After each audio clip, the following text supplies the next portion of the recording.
कुमारी शैलजा जी, चरणदास महंत जी, उमेश पटेल जी, Pritam Singh ji, Congress party के stage पर senior नेता,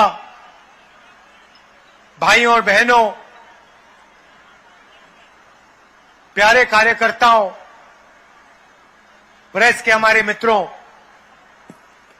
आप सबका यहां बहुत बहुत स्वागत, नमस्कार। मूड कैसा है आपका? फिट है? आपने मोदी जी का आज भाषण देखा? मोदी जी कहते हैं, सुनिए बात, सुनिए, मजेदार बात सुनिए। मोदी जी भाषण में कहते हैं, हिंदुस्तान में कोई जात नहीं है, सिर्फ गरीब है। मोदी जी, अगर हिंदुस्तान में कोई जात नहीं है और सिर्फ गरीब है, तो आप अपने आप को 24 घंटा ओबीसी क्यों कहते हो?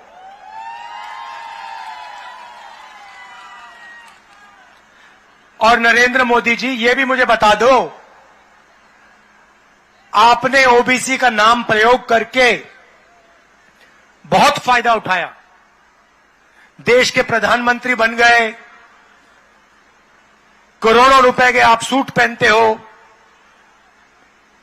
24 घंटा हवाई जहाज में उड़ते हो, तो ओबीसी शब्द का आपने प्रयोग किया और आज आप अपने भाषण में कहते हो कि हिंदुस्तान में कोई जात नहीं। मतलब जब आपके लोग मध्य प्रदेश में आदिवासी युवा पर पेशाब करते हैं और उसका वीडियो लेके वायरल करते हैं, तो वो व्यक्ति जिस पे पेशाब किया गया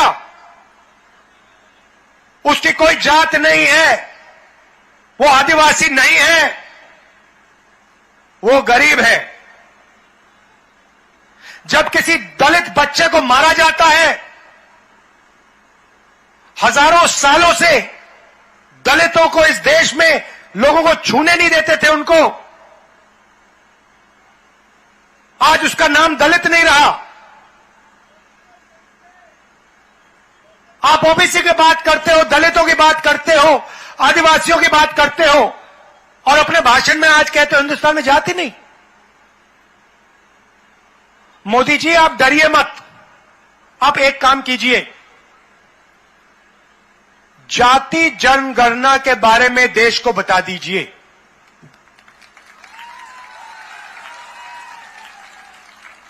भाइयों और बहनों, यहां जो हमारे पिछड़े वर्ग के लोग हैं, आज नरेंद्र मोदी जी ने कहा है कि इस देश में कोई जात नहीं है। मैं आज आपको, खासतौर से आपके जो युवा हैं, जिससे ये देश रोज उनका भविष्य चोरी कर रहा है, मैं आपको कुछ बताना चाहता हूं। नरेंद्र मोदी जी ने ओबीसी शब्द का प्रयोग किया, प्रधानमंत्री बने, 24 घंटा देश से कहें मैं ओबीसी हूं, मैं ओबीसी हूं, मैं ओबीसी हूं, मगर जब ओबीसी की मदद करने का समय आया, जाति जनगणना करवाने का समय आया, हिंदुस्तान में कितने ओबीसी हैं वो आंकड़ा देश के सामने रखने का समय आया, तो प्रधानमंत्री कहते हिंदुस्तान में जात नहीं है, ओबीसी कुछ नहीं है। भाइयों और बहनों, एक बात समझिए, हिंदुस्तान को एमपी नहीं चलाते, हिंदुस्तान को प्रधानमंत्री नरेंद्र मोदी 90 अफसरों के साथ मिलकर चलाते हैं। आपने ताली बजाई, मतलब आप गहराई समझ गए बात की।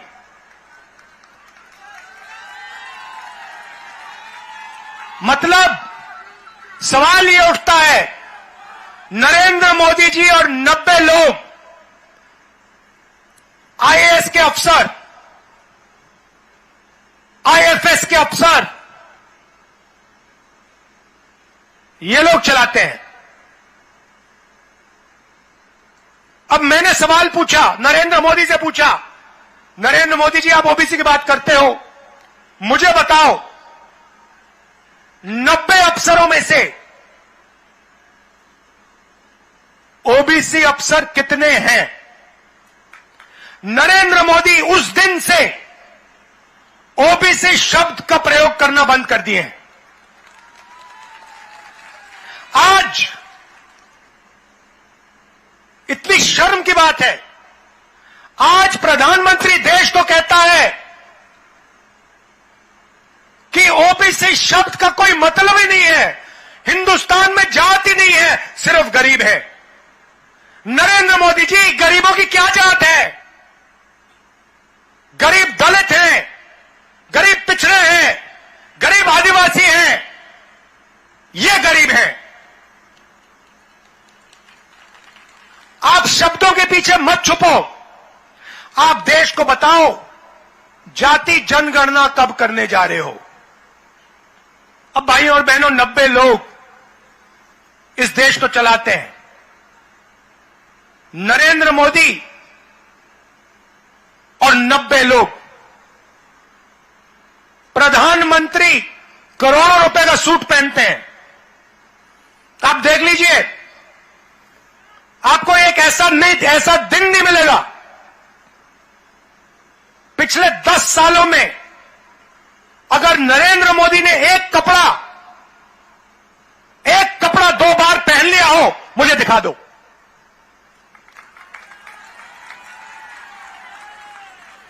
नरेंद्र मोदी अपने आप को ओबीसी कहते हैं, 10 साल में उन्होंने एक कपड़ा 2 बार नहीं पहना। आप में से कोई एक व्यक्ति है जिसने 10 साल हर रोज अपना कपड़ा बदला हो? एक व्यक्ति है यहां पे? एक नहीं है। भाइयों और बहनों, नरेंद्र मोदी और 90 लोग इस देश को चलाते हैं। बजट का हर एक रुपया, हर एक पैसा नरेंद्र मोदी और ये 90 लोग डिसाइड करते हैं। आदिवासियों के लिए कितना पैसा आएगा? 90 लोग, नरेंद्र मोदी। आपकी शिक्षा में कितना पैसा जाएगा? 90 लोग, नरेंद्र मोदी। सेना को कितना पैसा मिलेगा? 90 लोग, नरेंद्र मोदी।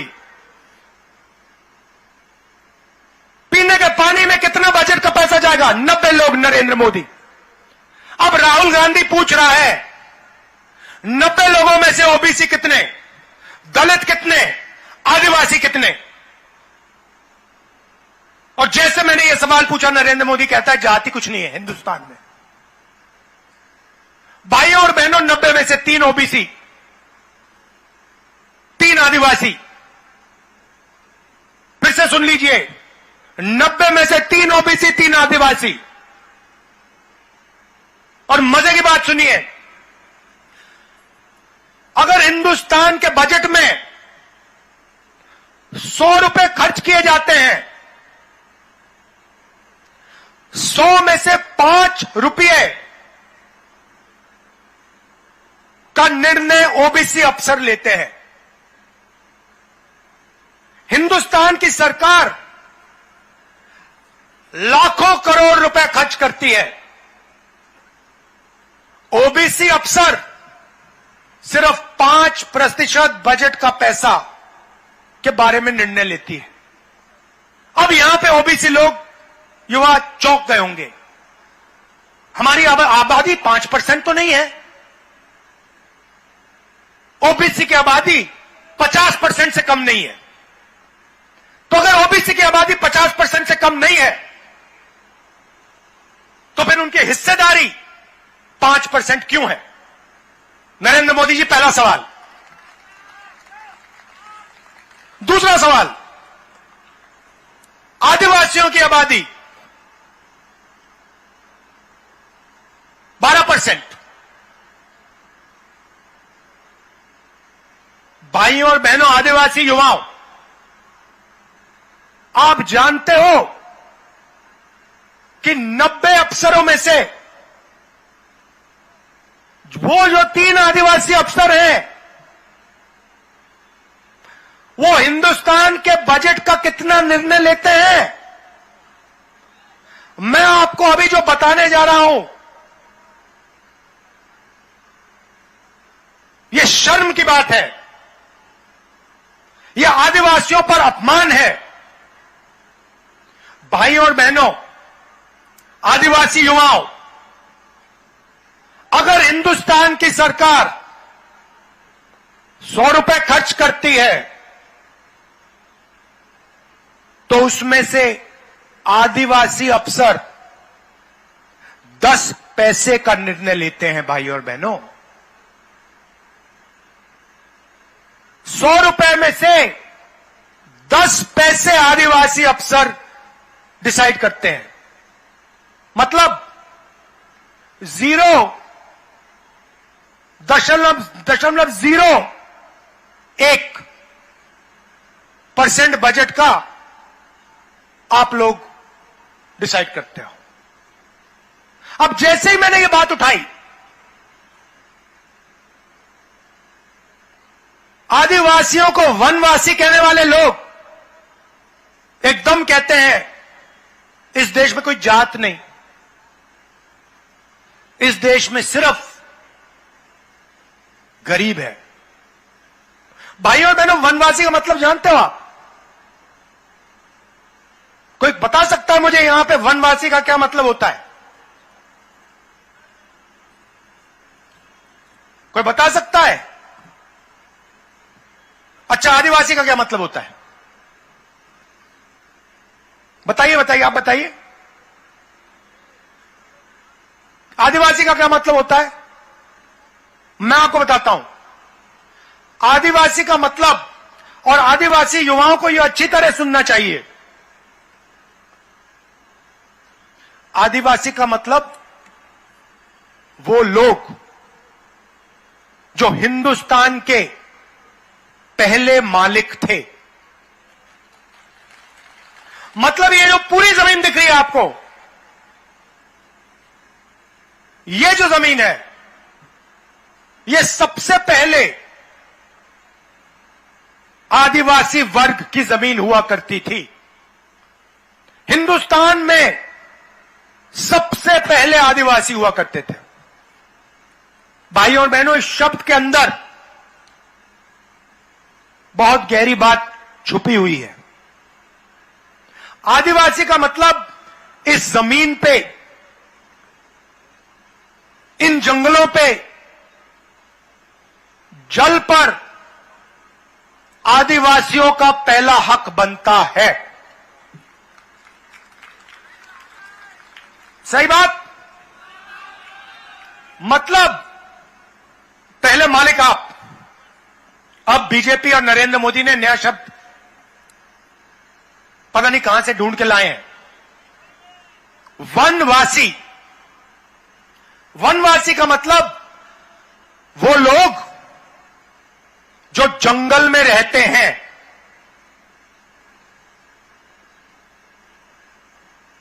आपने वीडियो देखा होगा, मध्य प्रदेश वाला देखा आपने,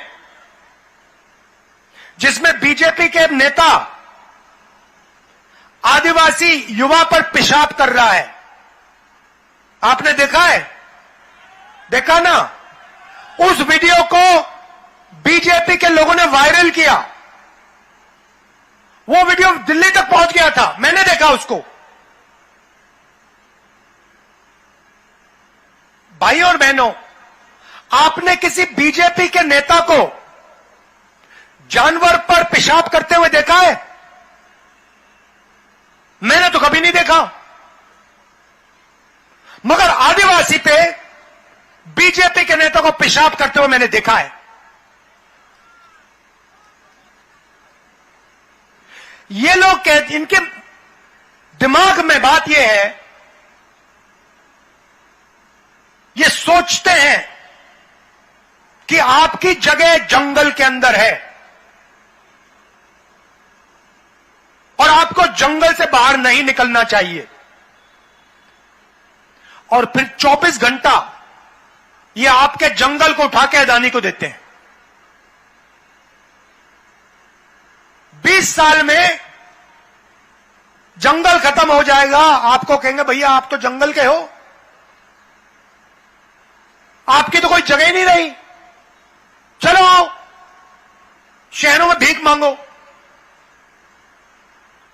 हमने छत्तीसगढ़ में अंग्रेजी स्कूलों का जाल बिछा दिया है। क्यों बिछाया? हम कहते हैं आदिवासी युवाओं को, ओबीसी युवाओं को, दलितों को अंग्रेजी सीखनी चाहिए, हिंदी सीखनी चाहिए और छत्तीसगढ़ी सीखनी चाहिए। अब आप पूछोगे भैया 3 भाषा क्यों? एक भाषा से हमारा काम हो जाएगा? नहीं भाइयों और बहनों, पहली भाषा छत्तीसगढ़ी। छत्तीसगढ़ में आपको व्यापार करना हो, छत्तीसगढ़ में आपको किसी से बात करनी हो, छत्तीसगढ़ी काम आएगी। आप यूपी गए, दिल्ली गए,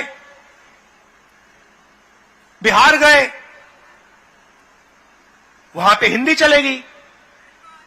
सही बात है, मगर मजे की बात सुनो, और मान लो अगर आदिवासी बच्चा या ओबीसी बच्चा कहे कि यार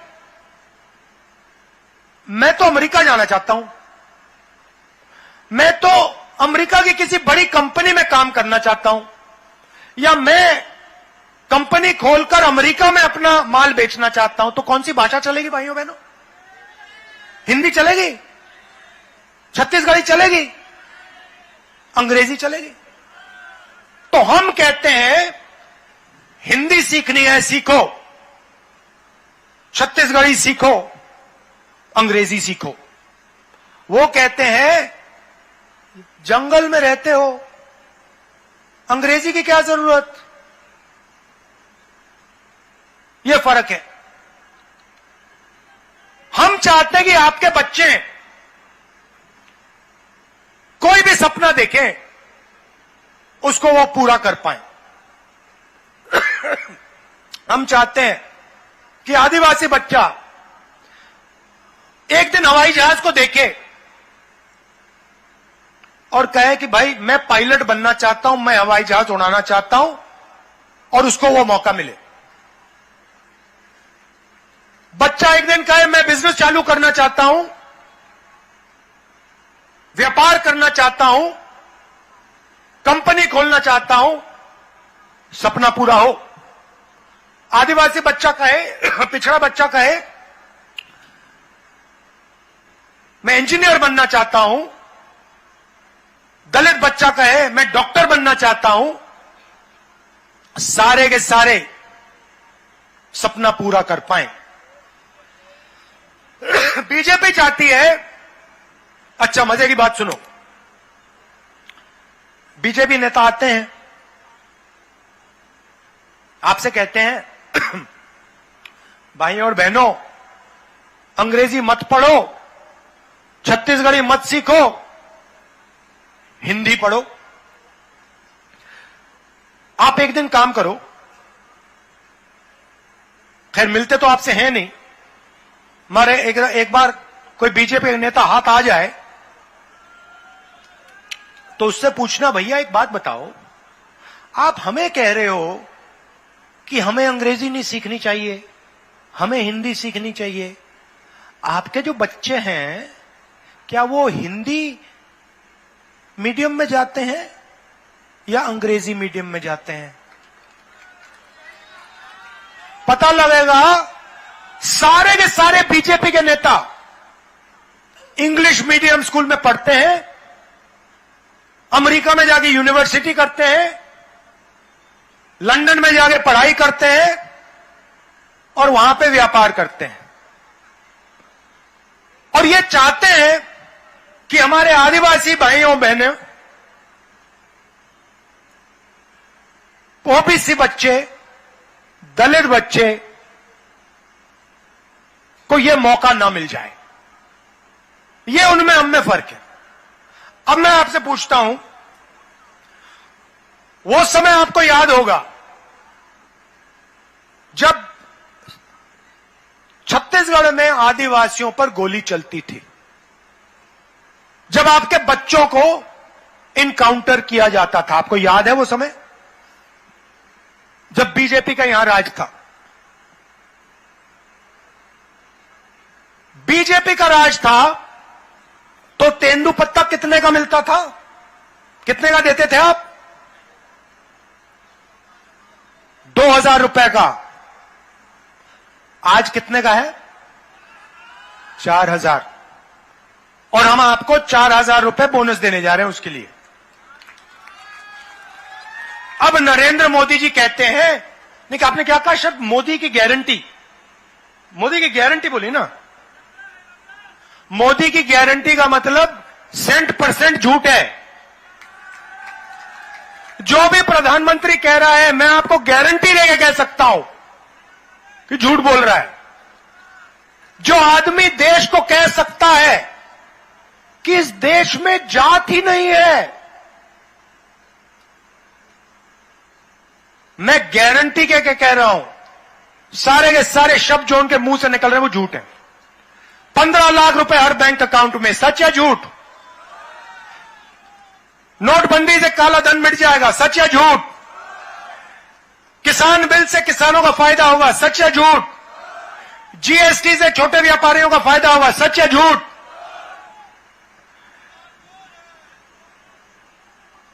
किसानों को धान के लिए छत्तीसगढ़ में 2500 रुपए मिलेंगे, सच या झूठ?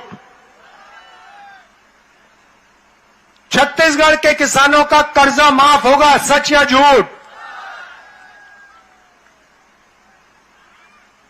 सच किसने बोला, झूठ किसने बोला? झूठ नरेंद्र मोदी ने बोला, सच कांग्रेस पार्टी और राहुल गांधी ने बोला। अच्छा भैया, एक और बात बताओ, आज धान के लिए किसान को कितना मिलता है? 2500 मिलता है। 2500 मिल रहा है मार्केट में आजकल। 2500 मिल रहा है आपको? कितना मिल रहा है? 2640। यह आपने हमसे मांगा? आपने कहा कि हमें 2640 चाहिए? नहीं, ऑटोमेटिक हमने कर दिया, बिना पूछे। किसी किसान ने नहीं पूछा। हमने कहा 2500 कम है, 2640 हो जाएगा। और मैं आपको स्टेट से कह रहा हूं, यह बढ़ता जाएगा, रुकेगा नहीं है। छत्तीसगढ़ के किसानों, यह 3000 से ज्यादा जाएगा, जाता जाएगा, क्योंकि हम आपके दिल की बात, आपकी चोट, आपका दर्द समझते हैं।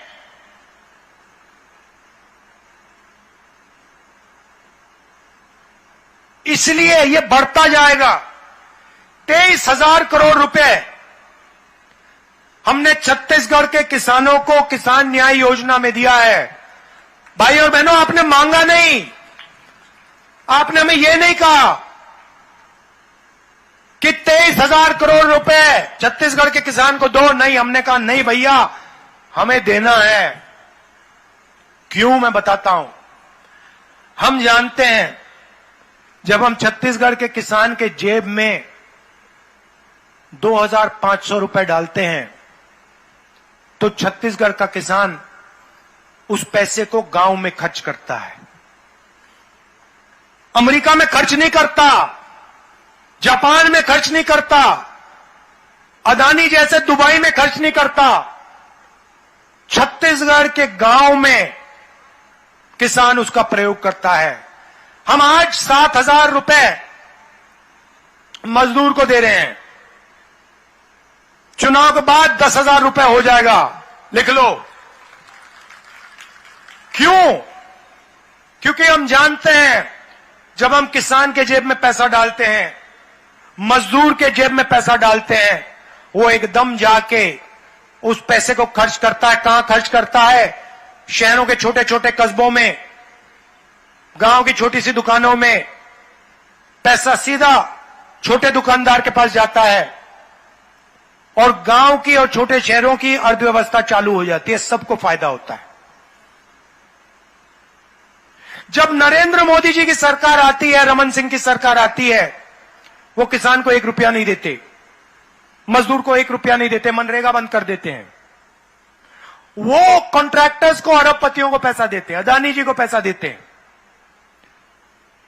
कॉन्ट्रैक्टर्स, बड़े बड़े कॉन्ट्रैक्टर्स क्या करते हैं? पैसे को लंदन भेज देंगे, जापान भेज देंगे, अमेरिका भेज देंगे, आपको कोई फायदा नहीं होता। हम गरीबों को पैसा देते हैं, किसानों को देते हैं, मजदूरों को देते हैं। और जब हम किसानों मजदूरों को देते हैं, छोटे व्यापारियों को मिलता है। यहां छोटे व्यापारी भाई हैं, मुझे बता दो, जीएसटी से फायदा हुआ?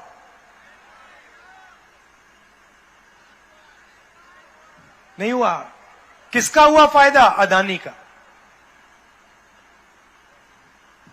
अदानी का फायदा हुआ। आदिवासियों से हमने वायदा किया था,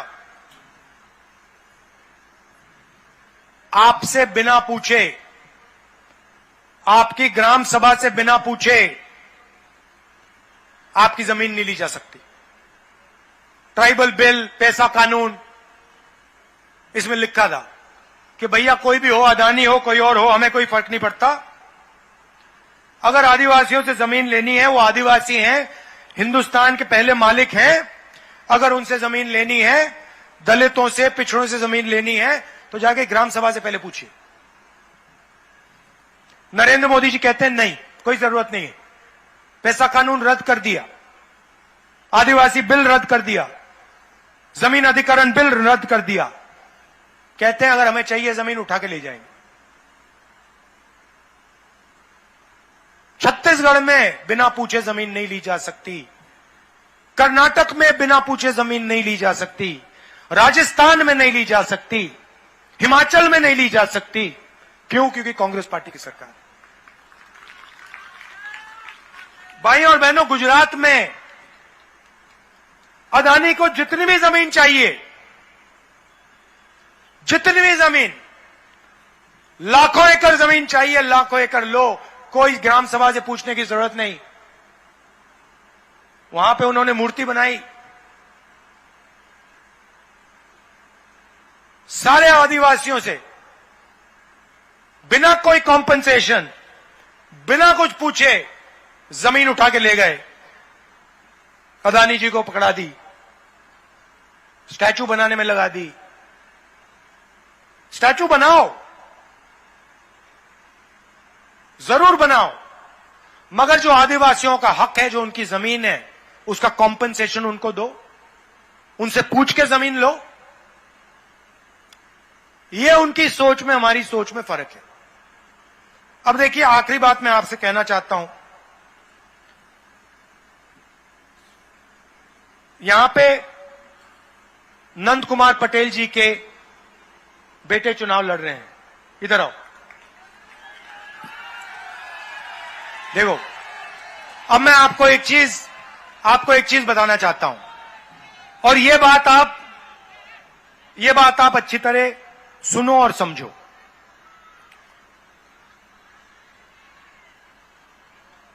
इनके पिता की हत्या की गई, इनके पिता शहीद हैं, सही बात, ये पूरा छत्तीसगढ़ मानता है।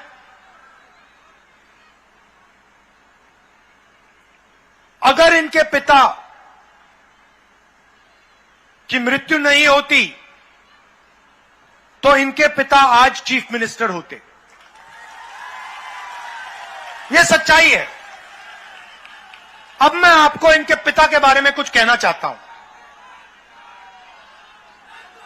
मैंने कांग्रेस पार्टी में बहुत नेता देखे हैं, बहुत नेता देखे हैं, नंद कुमार पटेल कांग्रेस पार्टी का एक सबसे अच्छा सिपाही था।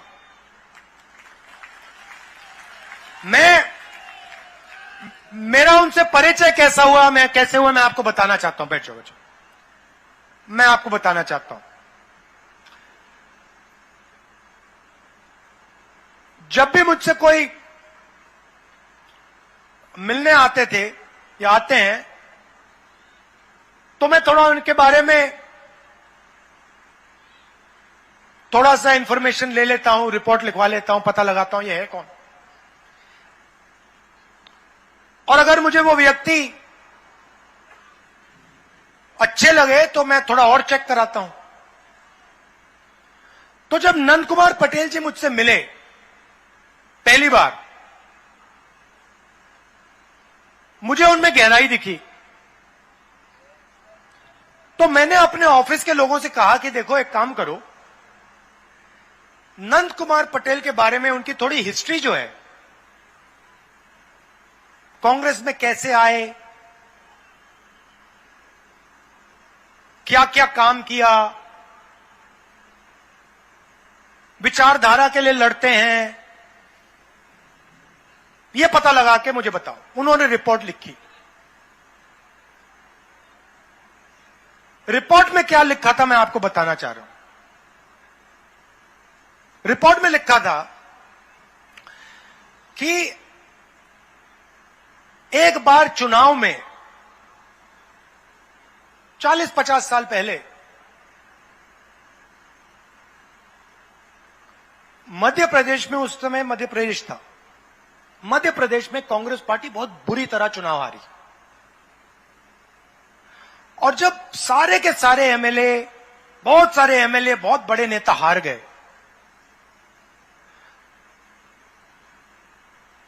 तो कांग्रेस के जो सीनियर नेता थे, इंदिरा गांधी जी थी, उन्होंने लिस्ट निकलवाई कि भैया पोलिंग बूथ में कौन से पोलिंग बूथ में कांग्रेस पार्टी हारी है और कौन से पोलिंग बूथ में कांग्रेस पार्टी जीती है। तो आंकड़े निकाले गए और एक पोलिंग बूथ में पूरे प्रदेश में कांग्रेस पार्टी हार गई। एक पोलिंग बूथ में 100% वोट कांग्रेस को मिला।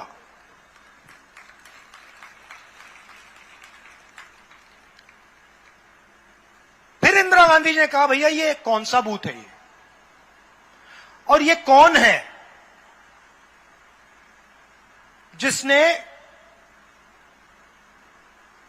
इस चुनाव में, जहां सारे के सारे सीनियर नेता हार गए, ये कौन है जिसने अपने गांव में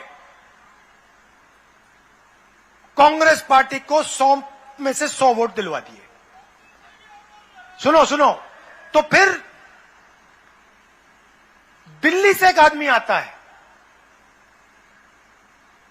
नंद कुमार पटेल के गांव में जाता है बिना नंद कुमार पटेल को बताए, और कहता है कि भैया यहां पे तुम लोगों ने कांग्रेस को वोट दिया। सारे के सारे लोगों ने कांग्रेस को वोट कैसे दे दिया? तो लोग वहां कहते हैं देखिए यहां पे तो हम सिर्फ कांग्रेस वालों को गांव के अंदर आने देते हैं और कोई आ ही नहीं सकता यहां पे। तो व्यक्ति ने कहा मतलब ये कैसे हो रहा है? और उन्होंने कहा कि हमारा यहां पे एक युवा नेता है, कांग्रेस का नेता है, सारा का सारा गांव उसके साथ कांग्रेस पार्टी को वोट देता है। नंद कुमार पटेल 3 बार प्रधान बने। सही बात? भाई और बहनों, आप जानते हो कि लोकसभा का चुनाव 3 बार जीतना आसान होता है, विधानसभा का चुनाव 3 बार जीतना आसान होता है, मगर प्रधानी का चुनाव 3 बार जीतना मुश्किल होता है। कितनी बार एमएलए का चुनाव लड़े वो? कितनी बार जीते? 3 बार प्रधानी, 3 बार जीते। 5 बार एमएलए का चुनाव, 5 बार जीते। और खून में कांग्रेस पार्टी की विचारधारा थी।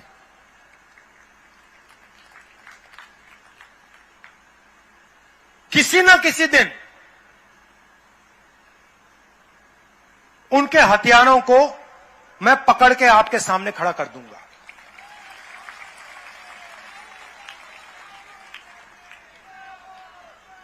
यह मैं आपसे इसलिए कह रहा हूं